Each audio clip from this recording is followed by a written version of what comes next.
Malkajgiri police station పరిధిలో దారుణం చోటు చేసుకుంది. 7 ఏళ్ల చిన్నారి బిల్డింగ్ పై నుంచి కింద పడి చనిపోయిన ఘటన అయితే చోటు చేసుకుందని చెప్పాలి. అయితే ఇప్పటివరకు కూడా తల్లి ఆ పాపని పడేసిందని చెప్పేసి, తోసేసి చంపేసిందని చెప్పేసి కూడా వస్తున్న వార్తలు ఉన్నాయి. అయితే దీనికి సంబంధించి ఇవన్నీ కూడా అవాస్తవం అని చెప్పేసి తండ్రి అయితే మాట్లాడుతున్నారు. అసలు ఏం జరిగింది ఈ ఘటనకు సంబంధించి? ఆ మధ్యాహ్నం సమయంలో, అంటే నిన్న ఈ ఘటన చోటు చేసుకుంది, మరి ఆ రోజు ఏం జరిగింది, దానికి ముందు ఏం జరిగింది, అసలు వాస్తవం ఏంటనే విషయాలు తన తండ్రి మనతో పాటు ఉన్నారు, డేవిడ్ గారు. వారితో కూడా మాట్లాడదాము. సార్, అసలు ఎప్పుడు జరిగింది, అసలు ఏం జరిగింది? మామూలుగా ఇప్పటి వరకు వస్తున్న వార్తలన్నీ కూడా పాపని తల్లి తోసేసి చంపేసిందని చెప్పేసి వార్తలు వస్తున్నాయి. మీరేం చెప్తారు దానికి సంబంధించి? గోడ మీద కూర్చోబెట్టింది. ఆడుకుంటా కూర్చోబెట్టి యాక్సిడెంట్గా స్లిప్ అయ్యి కింద పడింది. ఆమె కావాలని చేయలేదు.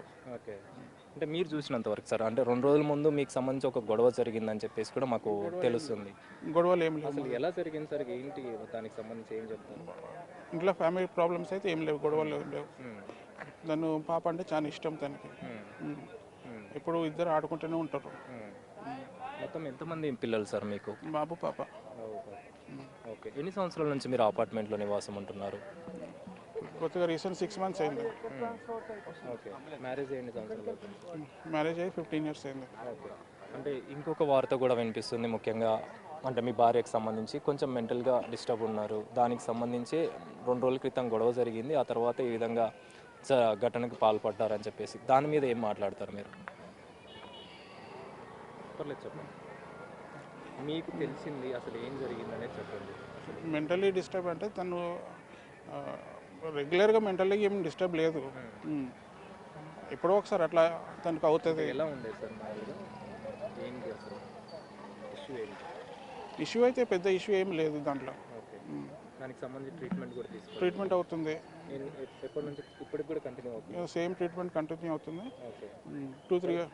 ఎలా ఉండేది సార్ ప్రవర్తన? ఎలా ఉండేది అంటే మామూలుగా మీరు చెప్పినట్టుగా ఏమి ఉండేది, ఎలాంటి బిహేవియర్ ఉండేది?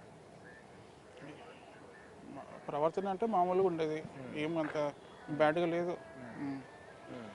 ఏ సమయంలో చోటు చేసుకుంది సార్ ఈ ఘటన? అంటే మీరు ఉన్నప్పుడే జరిగిందా? మీరు నేను ఉన్నప్పుడే 1 to 2 మధ్యలో, మధ్యాహ్నం. ఓకే, అంతే.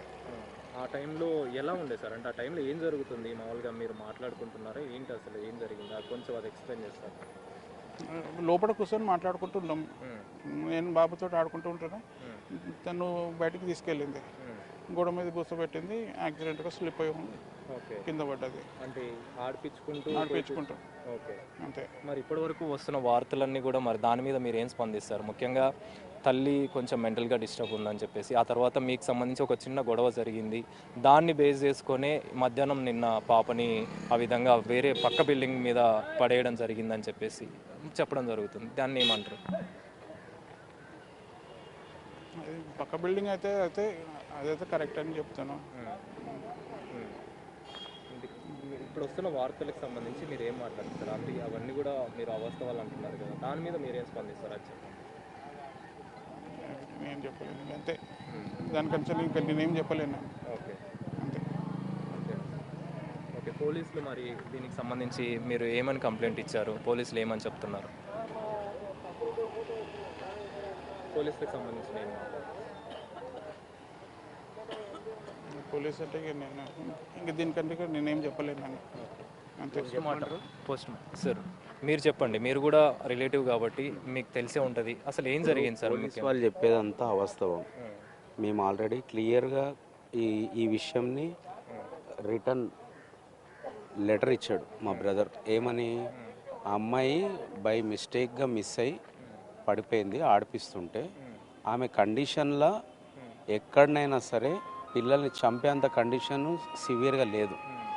పోలీసులు కానీ మీడియా ద్వారా కానీ ఇది ఒక ఎంటర్టైన్మెంట్గా వాళ్ళ ఇబ్బంది కలగజేసేటట్టు ఒకటి క్రియేషన్ చేసి మీడియాలో ఇచ్చేస్తున్నారు తప్ప, మేము నిన్న చెప్పిన స్టేట్మెంట్ ఒకటే. ఏమని చెప్పాము? ఆ అమ్మాయి బై మిస్గా పడిపోయింది, ఎందుకంటే వాళ్ళకు సంతానం చాలా సంవత్సరాల తర్వాత కలిగారు, పెళ్లి చేసుకోగానే సంతానం కలగలేదు.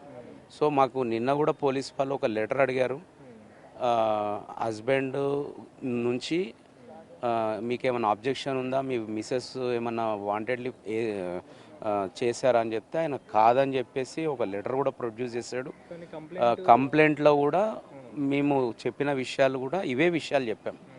మళ్ళీ ఇది ఎక్కడ తప్పిదం జరిగింది, ఎక్కడ ఎందుకు పోలీస్ వాళ్ళు రాంగ్గా దీన్ని హ్యాండిల్ చేస్తారు అన్న విషయం నేను మళ్ళీ రేపు కానీ ఒక రోజు ఎల్లుండి కానీ ఏసీపీ గారిని మాట్లాడి దీన్ని మొత్తం మీరు క్లారిటీ ఇస్తాను.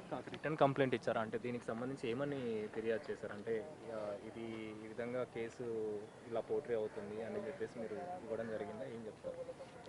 చెప్పాను, మళ్ళీ తర్వాత వాళ్ళే రాసుకున్నారు అంతా. చెప్పడం జరిగింది సార్. ఇది యాక్సిడెంట్గా అయింది బై మిస్టేక్ ఓకే అంతే. ఓకే. సో అలాంటప్పుడు ఎలాంటి కేసు అనేది ఉండదు. కానీ ఇప్పుడు మాత్రం ఆ విధంగా పోట్రీ అవుతుంది, రిమైండ్ తరలిస్తారు అని చెప్పేసి కూడా వస్తుంది. సో అలాంటిది అదంతా తప్పు బ్రదర్. ఖండిస్తున్నాడు యాజ్ ఏ హస్బెండ్గా, ఈయన ఖండిస్తున్నాడు. అది తప్పు కేసు. నేను ఫస్టే చెప్పాను, ఎటువంటి కేసు పోలీస్ రాగానే చెప్పాను యాక్సిడెంట్ అయింది బై మిస్టేక్ అని చెప్పాను. మరి వాళ్ళు మాత్రం కేసు అదేం లేదండి, ఏం లేదు. ఏం లేదు. సో ఇప్పుడు మీరు ఏం చెప్తారు సార్? ముఖ్యంగా అంత్యక్రియలకు సంబంధించి పాపది ఎప్పుడు అంత్యక్రియలు జరుగుతాయి, ఎక్కడ జరుగుతాయి, ఏ టైంలో జరిగే అవకాశం ఉంటుంది? ఇప్పుడు నారాయణగూడ సిమెట్రీలో అవుతుంది, ఇంకొక 2 అవర్స్లో అయిపోతుంది అంత్యక్రియలు. ఓకే.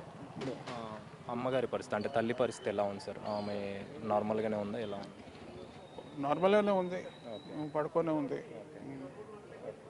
సో ఇదంతా కూడా అనుకోని పరిస్థితులలో జరిగింది అంతే.